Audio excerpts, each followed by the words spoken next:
반갑습니다. 반갑습니다. 부처님 가르침대로 살아간다고 하는 그런 생활 방식은 무엇일까요? 참 어렵습니다.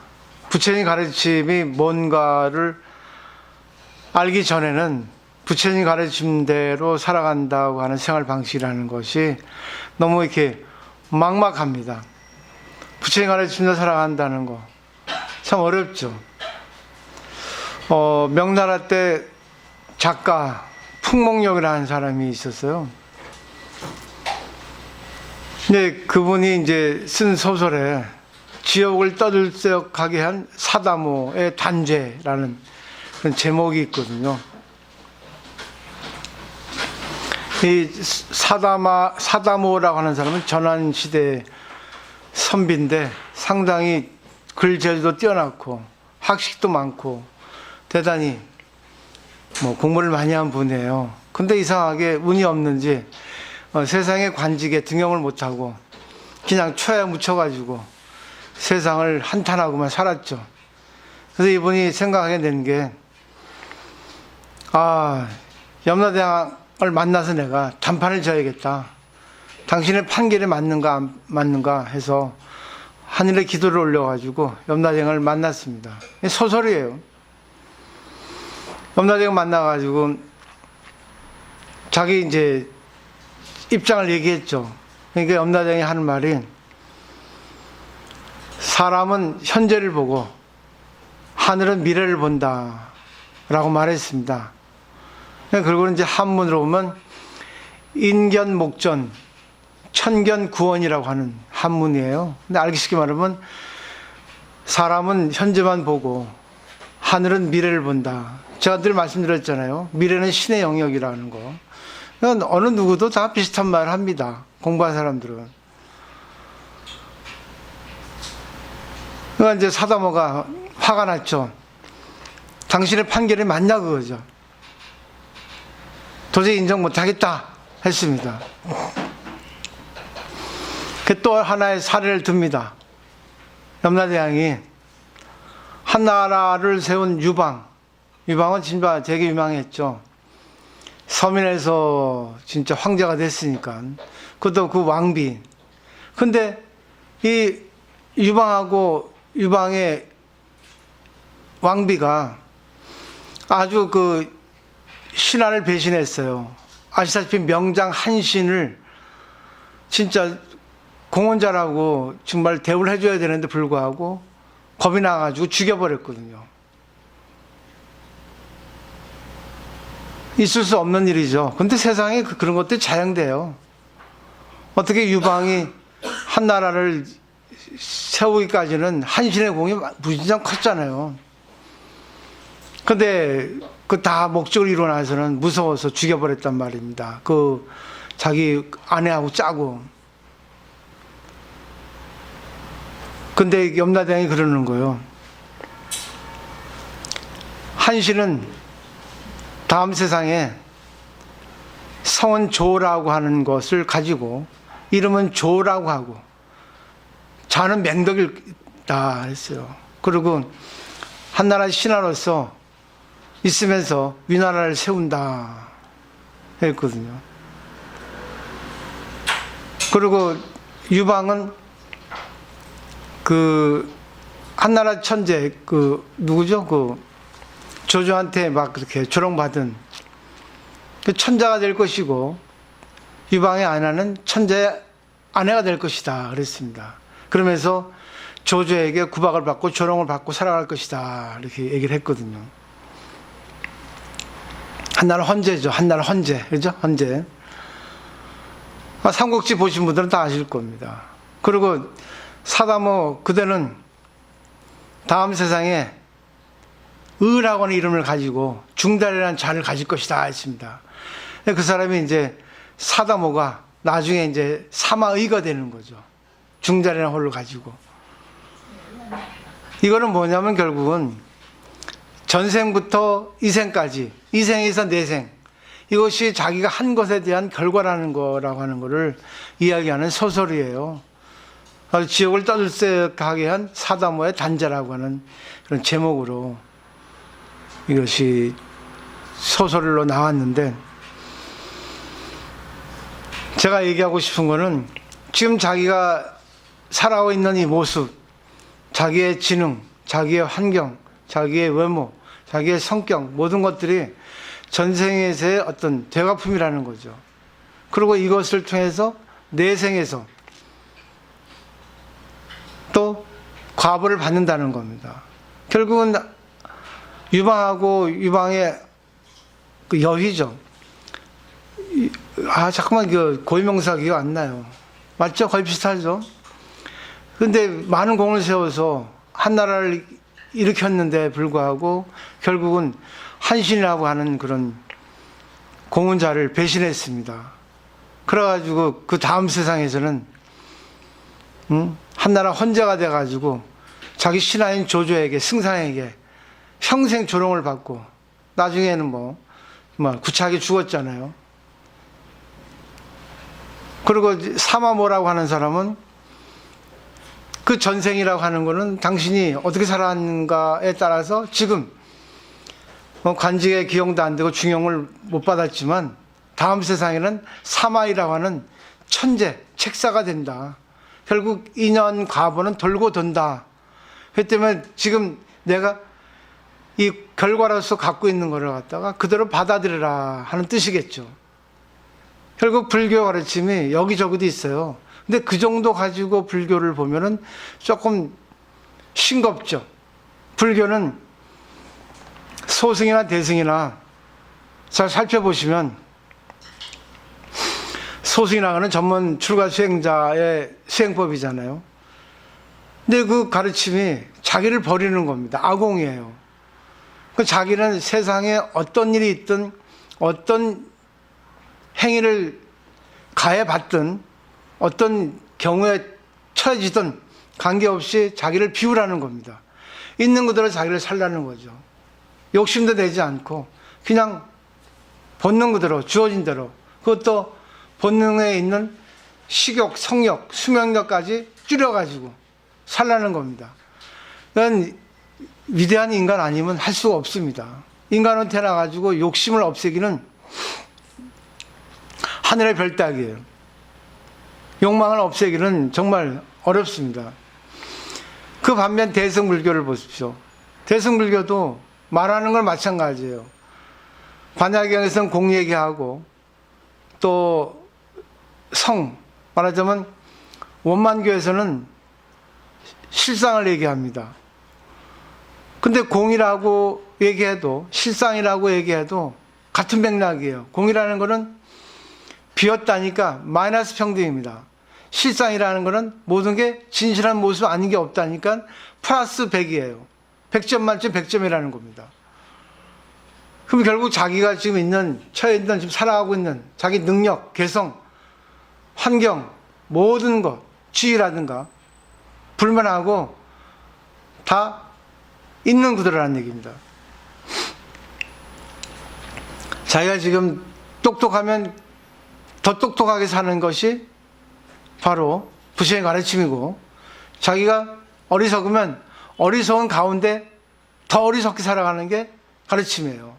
질투가 많으면 질투를 더 많이 쓰면서 살아가는 게 바로 부처의 가르침입니다. 좀 맥락이 다르죠? 근데 평소에 우리가 배우고 있던 것을 쭉 응용한 거죠. 그러면 잘 보십시오. 거미와 나비가 있습니다. 거미는 나비를 식물 연설을 가지고 먹이를감으로써 먹고 살아가고 있습니다. 그러면 어느 것이 옳아요? 둘 다 옳습니다. 이 세상의 법칙이기 때문에 내가 못나면 못난 대로, 잘나면 잘난 대로 살아가는 게 이 세상의 진실한 법칙이에요. 아프면 아픈 대로, 죽는 것도 죽는 그대로 행복이라는 겁니다. 진리라는 거예요. 아침에 누나한테 전화 왔는데 매형이 췌장에 혹이 생겨가지고 입원해가지고 월요일날 수술한다 하더라고요. 그 말 들으니까 야, 이제 살아갈 날도 얼마 남지 않았구나. 가장 가까이 있는 사람이 옆에서 병에 걸리고 또 죽어가는 것도 많이 이렇게 보이는구나. 그걸 느껴요. 결국 내가 아무리 잘해도 안 되는 거는 그게 바로 진리라는 겁니다. 내가 아무리 못해도 잘 되는 거는 그것도 진리라는 거예요. 세상에는 진실이 있고 사실이 있어요. 근데 이 부처님 가르침은 세간의 가르침대로 살아가는 게 아닙니다. 세간을 초월한 출세간의 가르침대로 살아가는 거예요. 그러니까 세간의 잣대를 초월하는 겁니다. 세간의 규범 법칙을 초월하는 거예요. 이래야 된다 하는 걸 초월할 수 있습니다. 그러니까 자기가 하고 싶은 대로 살아가는데 중요한 거는 자기가 하고 싶은 대로 살아가도 자기가 행복하냐 안 행복하냐. 남하고의 관계가 좋든 안 좋든 관계 없습니다. 싫은 사람이 있으면 싫은 사람은 그대로, 좋은 사람이 있으면 좋은 사람은 그대로. 근데 싫은 사람이라고 보는 거하고 관계하는 거하고는 다릅니다. 저 사람 싫어요. 싫다고 관계하는 거는 자기 마음이지만 싫다고 보더라도 자기가 사회 속에서 영위할 수 있으면 자기 삶을 운영할 수 있기에는 관계를 잘해야 됩니다. 자기 입장에 보면 좋은 사람도 있고 나쁜 사람도 있어요. 싫은 사람도 있어요. 그건 어쩔 수 없어요. 인간은 자아가 있고 개성이 있기 때문에. 근데 중요한 게 뭐냐면 자기는 자기대로 인정하면서 남은 남대로 이렇게 인정하지 않는다는 거예요. 자기는 바꾸지 않으면서 남을 바꾸려면 합니다.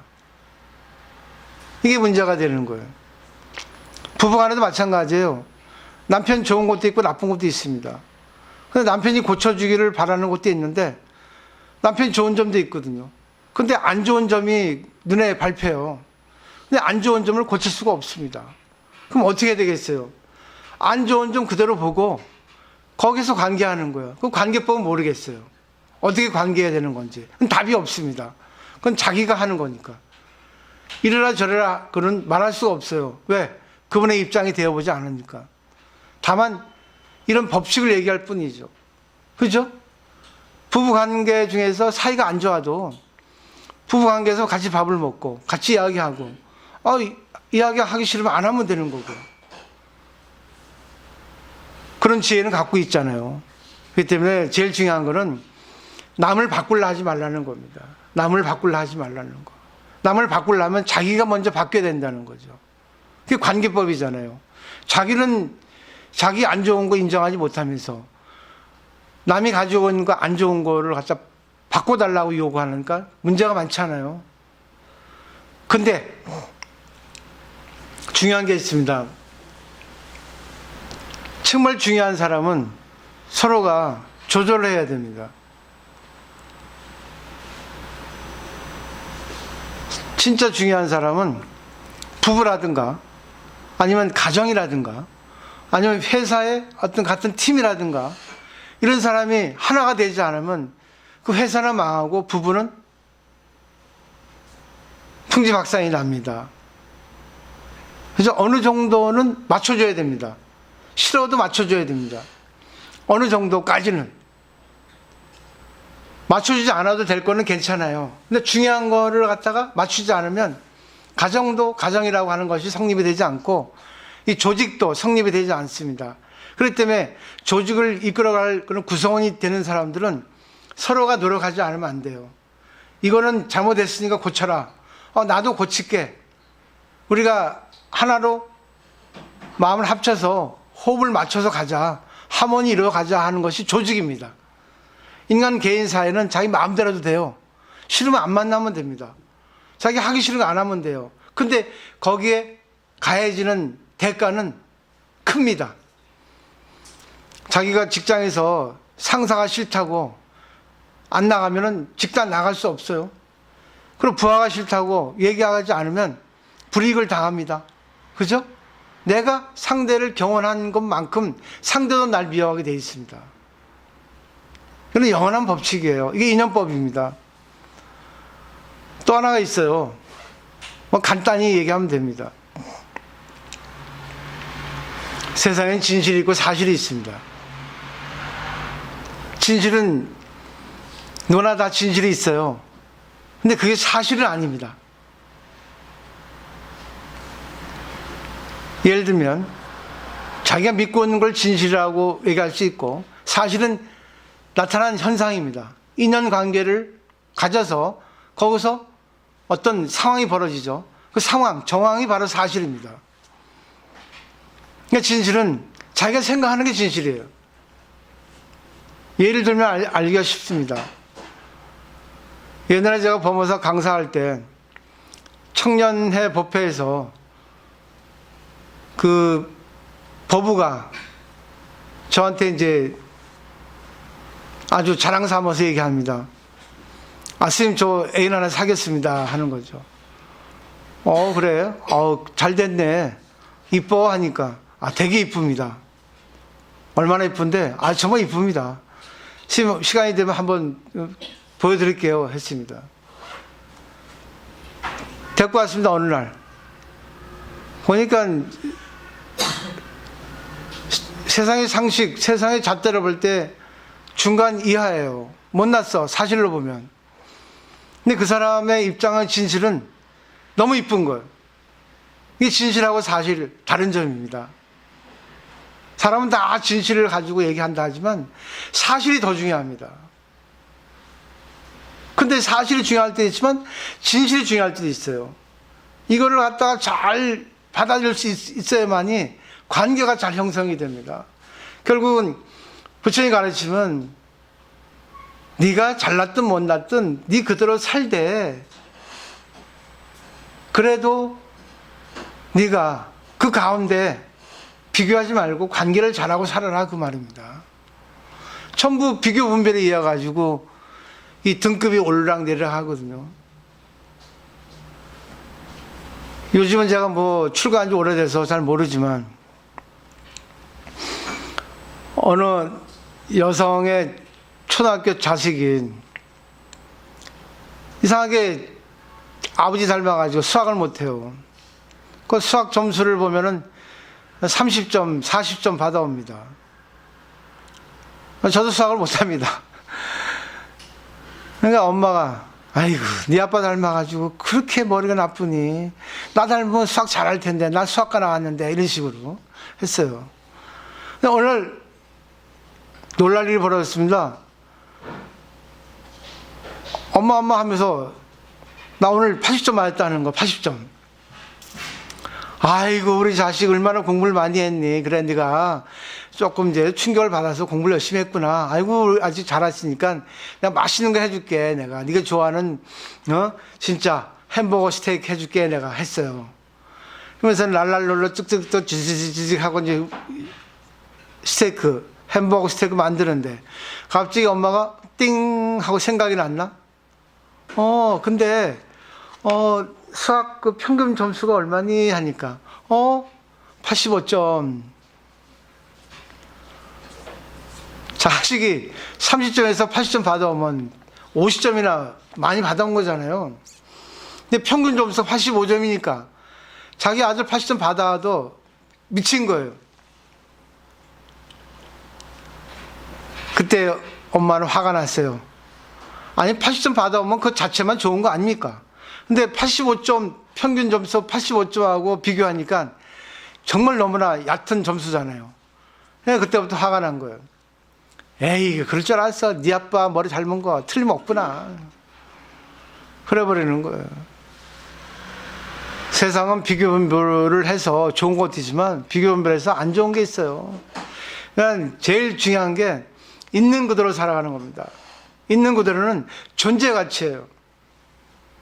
근데 있는 그대로가 아닌 이 세상의 어떤 차별적으로 석차선을 살아간다는 것은 기능 가치입니다. 내가 얼마나 잘났고 못났고 이것 때문에 세상에 문제가 되고 자기가 불안하고 행복하지 않고 미래에 대한 그런 것들이 또 걱정이 되고 불안해지고 그럽니다. 미래는 알 수 없어요. 어떤 일이 벌어질지 모릅니다. 그러니까 주어진 그대로 그냥 살아가는 거예요. 한번 잘 보십시오. 나도 내 자신을 못 바꾸잖아요. 근데 상대를 바꾸려 하잖아 우리는. 그게 문제라는 겁니다.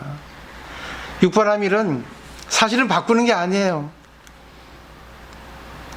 내가 상대를 바꾸는 거는 내가 바뀜으로써 상대가 저절로 스스로 바뀌게, 스스로 바꾸려는 의지를 갖게끔 하는 게 바로 육바라밀입니다, 사실은. 상대가 바뀌려고, 상대가 바뀌어지도록 하려고 내가 노력을 하죠. 그러면 내가 바뀌고 상대에 맞춰주고 그러지 않습니까? 그게 육바람이라는 거예요. 그러니까 사람들은 착각하는 거예요. 내가 위니까 저 사람을 바꿔줘야 되겠다. 저 사람은 잘못됐으니까. 이렇게 생각하거든요. 그 때문에 부처님 가르침의 진실은 무엇인가? 결국은 내가 지금 있는 거 그대로, 내가 없으면 없는 대로, 아프면 아픈 대로, 지금 죽게 되면 죽는 그대로, 병에 걸리면 병에 그대로, 걸린 그대로 살아가는 겁니다. 그러니까 내가 이번 세상에 남보다 혜택을 못 받았으면 다음 세상에 혜택을 받는다는 거예요. 아까 풍동열의 소설을 보면 그렇지 않습니까? 나는 전생에 못된 짓을 많이 해서 내가 지금 이렇게 아무리 열심히 하고 잘해도, 능력이 있어도 안 되는 거예요. 세상에 안 알아주는 거예요. 알아줘도 뭐예요? 세상에 방해꾼이 많은 거예요. 또 내가 입이 또 뭐 발음을 잘하잖아요. 뭐 어쩔 수 없는 거예요. 전생에 내 모습이 뭐겠어요? 난 장군이었거든요. 장군은 많이 공을 세우니까 사람을 죽입니다. 많이 전생에 죽여놓으니까 이 생에 아무리 내가 스님을 출가해서 공부를 하고 좋은 일을 해도 전생의 과보를 받는 거예요. 그렇게 생각합니다. 근데 이제는 다 갚았겠지 하고 이제부터 시작하는 거예요. 왜? 나보다 능가하는 신도들이 나왔기 때문에 이제부터 시작하는 거예요. 지금까지는 내가 업을 갚기 위해서 남에게 다 베풀었어요. 이런저런 거 가지고 내가 다 베풀었다고 봅니다. 난 나의 이익을 가지고 한 거는 내가 좋아하는 것밖에, 뭐 스포츠밖에 없어요. 근데 지금부터는 이제는 뭐예요? 내가 이제 받아야죠. 내가 전생 내 빚을 갚았으니까, 내가 다 남에게 해주면서 갚았으니까 이제 남은 건 뭐겠어요? 미래밖에 남지 않았죠. 지금 그래서 나는 이제 정리를 하는 그런 기간으로 지금 삼았다는 겁니다. 보살님께서도 그냥 자기가 지금 처해 있는 자기 남편, 자기 자식, 자기 환경, 그리고 영역을 보시면 자기가 보여요. 근데 오직 자기 고유의 자기 모습이 있는 그대로라는 게 그겁니다. 비교할 필요 없어요. 오직 있는 그대로, 나는 못나면 못난 대로, 질투가 많으면 많은 대로, 이간질 잘하면 이간질 잘하는 대로 살라는 거죠. 그게 바로 자기의 개성이에요. 그게 한번 살아보십시오. 살다 보면 알게 돼. 나은아의 공. 살다 보면 알게 돼. 왜? 이렇게 사니까 내가 대우를 못 받는구나, 이렇게 되면 안 되는구나 알게 되거든요. 그때 이제 뉘우치는 거예요. 그게 참회입니다. 참회는 공을 아는 거예요. 아, 이게 아니구나. 보세요. 자기가 잘했다고 하는데 안 좋은 게 나올 때는 자기가 잘한 게 아니거든. 그럼 그때 뭐야? 아, 이거 아니네. 해도 돼. 계속 해. 아직까지 업이 끝나지 않았으니까. 전생의 과거의 업이 안 끝났단 말입니다. 그럼 결국 1년 더 해야 돼. 1년 더 해. 그 대신 너는 소외받아. 주위 사람들이 너를 갖다가 인정하지 않아. 그거를 감당하려면 하라는 얘기야. 어차피 우리는 세상에 살아야 되니까. 그러니까 세상에 살면서 세상을 초월하는 그 법이 있단 말입니다. 근데 세상을 초월하는 건 결국 뭐야? 걸리지 말아야 돼. 받아야 돼. 무조건 받아야 돼. 무조건이에요. 어렵지 않죠? 그죠? 점점 어떻게 돼? 깊어지죠? 법이, 해석법이. 여러 각도로 이제는 설명을 드릴 겁니다. 오늘 마치도록 하겠습니다.